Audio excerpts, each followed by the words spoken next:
ان آیات کا معنی مفہوم سمجھ کر عمل کی توفیق عطا فرمائے۔ اللہ کے فضل سے ہمارا چھٹا پارہ جس کا آغاز ہو رہا ہے،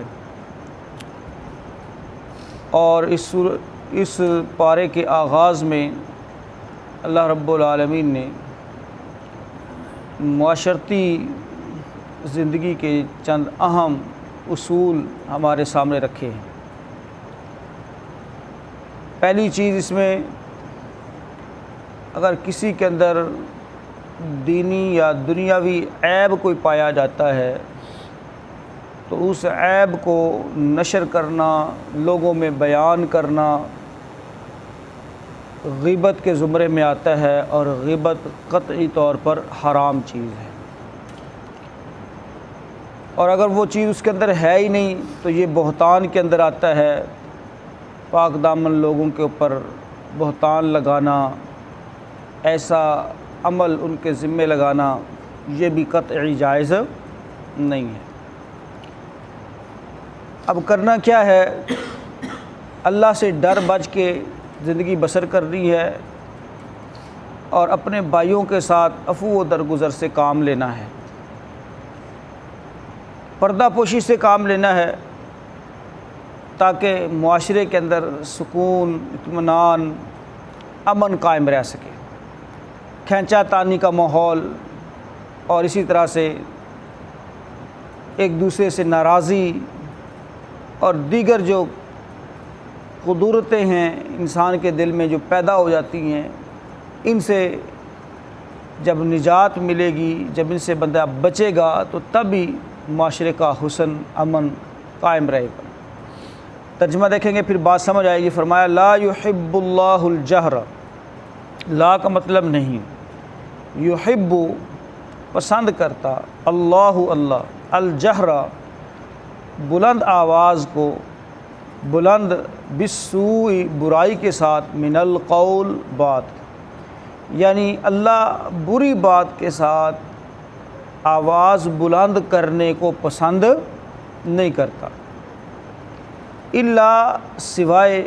من ظلم، جس کے اوپر ظلم ہوا ہو، سوائے جس کے اوپر کیا ہو؟ ظلم ہوا ہو، وہ اپنی آواز کو بلند بھی کر سکتا ہے، اپنے اوپر ہونے والے ظلم کو لوگوں کے سامنے بیان بھی کر سکتا ہے۔ وَكَانَ اللَّهُ، اور ہمیشہ سے ہے اللہ، سمیعاً سننے والا، علیما اور خوب جاننے والا۔ ان تبدو، وہ تو اجازت تھی کہ جس کے اوپر ظلم ہوا ہے اس کو نشر کرے، واقعتاً جس نے کسی کا حق کھایا ہے تو جب تک اس کو نشر نہیں کیا جائے گا تو وہ ظالم شخص، وہ اس کا حق اس کو نہیں دے گا۔ اس کے اوپر اجازت اللہ تعالیٰ نے دینے کے بعد ایک اور اس سے بھی اعلیٰ بات بتائی، وہ کیا ہے؟ ان اگر تبدو،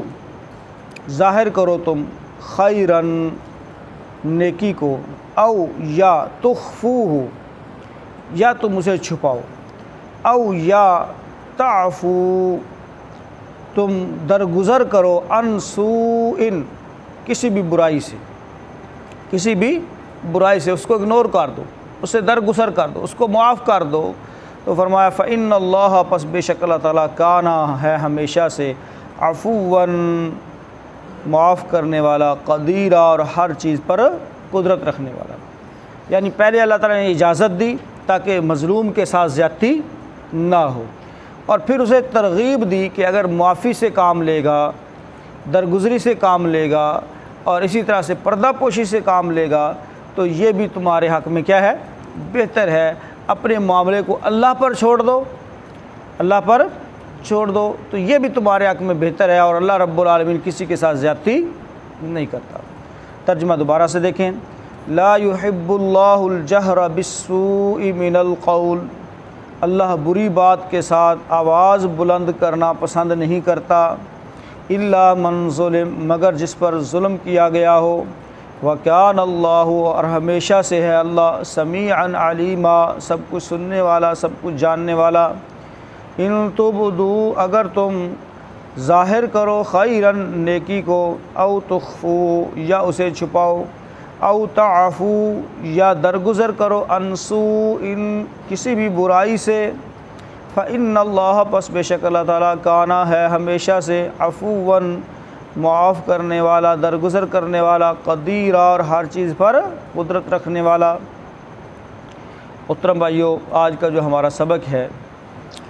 اس میں اگر انسان کسی شخص کے اندر دینی یا دنیاوی کوئی عیب دیکھتا ہے تو اسے سر عام ذلیل کرنا، رسوا کرنا اس کے لیے جائز نہیں ہے۔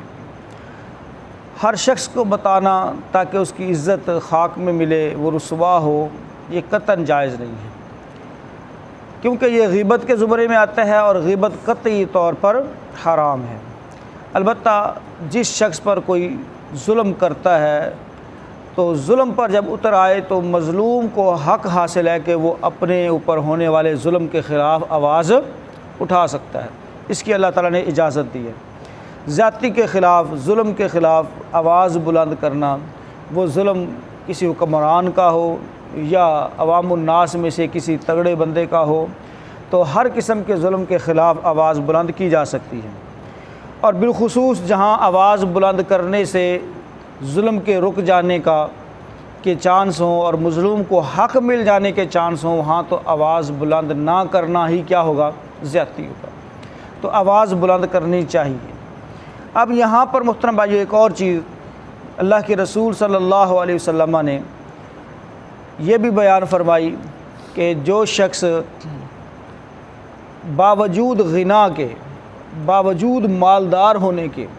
کسی کا حق واپس نہیں کرتا، کسی کا قرض نہیں دیتا، تو فرمایا کہ اس شخص نے اپنا یا ٹال مٹول سے وہ کام لے رہا ہے تو فرمایا اس نے اپنی عزت اور اپنا مال حلال کر لیا ہے سزا کی خاطر۔ یعنی یہ جو شخص ٹال مٹول سے کام لے رہا ہے، حالانکہ وہ دے سکتا ہے، اس کے پاس مال ہے، اس کے پاس جائیداد ہے، اس میں سے فروخت کر دے۔ ضروری ہے کہ مال جائیداد موجود ہے اور لوگ اس کے دروازے کنڈے کھٹکھٹا رہے ہیں، لہٰذا اس میں سے فروخت کر کے اپنا قرض اتارے۔ لوگوں کو کیوں وعدے پہ وعدے دے رہا ہے؟ تو فرمایا یہ شخص اپنی عزت اور اپنا مال کیا کر رہا ہے؟ حلال کر رہا ہے۔ تو اسی طرح سے اللہ کے رسول صلی اللہ علیہ وسلم نے یہ بات بھی فرما دی کہ دو گالی گلوچ کرنے والے آپس کے اندر فرمایا ان میں سے گناہ پہلے پر ہے جب تک دوسرا زیادتی نہ کرے، جب تک دوسرا زیادتی نہ کرے۔ ویسے گالی گلوچ سے بچنا ہی چاہیے، لیکن ساتھ ذرا تو تکرار ہو گئی ہے، جھگڑا ہو گیا ہے، بحث ہو گئی ہے، اب ایک نے گالی دینا شروع کر دی اور دوسرا بھی گالی دینا شروع کر دیتا ہے، تو فرمایا گناہ کس پر ہوگا؟ جس نے ابتدا کی ہوگی، جس نے پہل کی ہوگی۔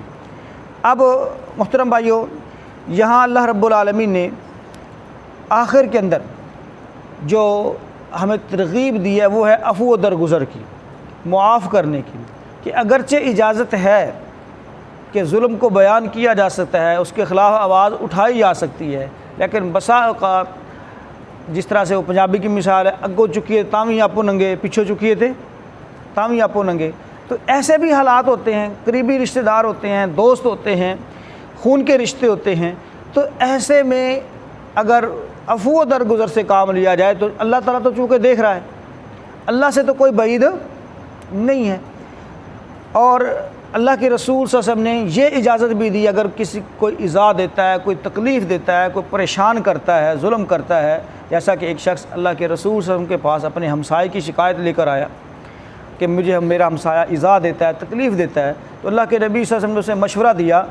کہ اپنے گھر کا سامان جو ہے اٹھا کر باہر رکھ دو، گھر کا سامان اٹھا کر باہر رکھ دو۔ اس نے گھر کا سامان اٹھایا اور باہر رکھ دیا۔ اب جو بندہ بھی گزرتا وہ پوچھتا کہ یہ کیوں بھائی ہجرت کر رہے ہو، کہاں جا رہے ہو، گھر کا سامان کیوں باہر نکالا ہوا ہے؟ تو وہ پھر آگے پوری سٹوری سناتا۔ تو جدو پوری سٹوری سناتا تے وہ ہمسایہ جنہیں تنگ کیتا سی وہ پلے کھ نہیں رہ جاتا۔ انہیں دیکھا 2 4 10 بندے لنگے، انہوں نے سٹوری سنائی، انہیں ہمسایہ نے آ کے معذرت کی تھی، ہاتھ بننے کہ تیری مہربانی سامان لے چل کر، میں آگوں تینوں تکلیف نہیں دے گا۔ یعنی اس طرح سے جو نظام کو سیدھا کرنے کے لیے اس کے اندر شک والی بات نہیں ہے کہ اس ٹول کو استعمال کیا جا سکتا ہے، لیکن پھر بھی کوئی ایسی جگہ بھی ہوتی ہیں جہاں پر ہم اگر کسی کی بات بیان کریں تو تب بھی ہمارے اوپر ہی وہ بات آتی ہے، تو ایسے میں درگزر کرنا، عفو و درگزر سے کام لینا، پوری طاقت کے باوجود، قدرت کے باوجود معاف کر دینا، یہ بھی محترم بھائیو ایک اعلیٰ اخلاق ہے، یہ بھی ایک اعلیٰ اخلاق ہے۔ رسول اللہ صلی اللہ علیہ وسلم نے ایسے شخص کو کہ جو صرف اور صرف اللہ کے لیے جھک جاتا ہے، اللہ کے لیے جھک جاتا ہے، اللہ تعالیٰ اس کو سر بلند کر دیتا ہے، اللہ رب العالمین اس کی عزت کے اندر اضافہ کر دیتا ہے۔ اور پھر دوسری حدیث کے اندر فرمایا جو بندہ حق پر ہوتے ہوئے جھگڑا چھوڑ دیتا ہے،